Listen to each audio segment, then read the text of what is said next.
Several bills in Georgia are now in limbo tonight. They passed the General Assembly, but Governor Kemp has about 30 hours left to sign them or to veto them. Joe Ripley is looking into what is at stake here and how it could impact you. That's right, Jeff. Just before we went on air, actually, the governor's office alerted us that he vetoed 3 more bills today. One would have annexed land in Smyrna from unincorporated Cobb County, but we still have several other issues awaiting a signature or veto. However, even if Kemp does not take action on these, they could still become law. I went to the experts to learn why.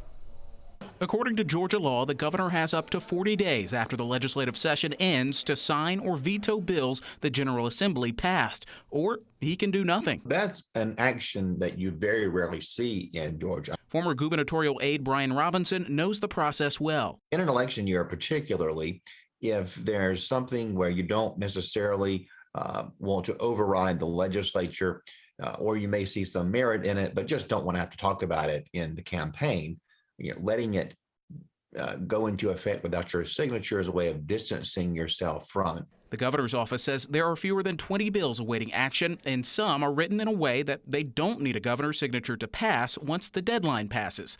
Take House Bill 1175, which would destigmatize fentanyl strips. Advocates argue these strips would help prevent accidental overdoses by allowing people to test street drugs to see if they're laced with fentanyl, which can be deadly. But the governor's office has not answered our questions about whether he'll support it. In a campaign year, you don't want to be explaining. Now, maybe those pieces of legislation are meritorious. Maybe they are good for Georgia, but they're just too hard to explain and too easy to attack with misinformation or half-truths. And breaking just now, we have just learned the governor has signed House Bill 1175 into law that included that wording on fentanyl strips. Of course, you can learn more at 11alive.com. The governor's office would not go into more detail about which other measures he could sign or veto between now and tomorrow, but we do expect to have a full summary by the end of Saturday. Sheba.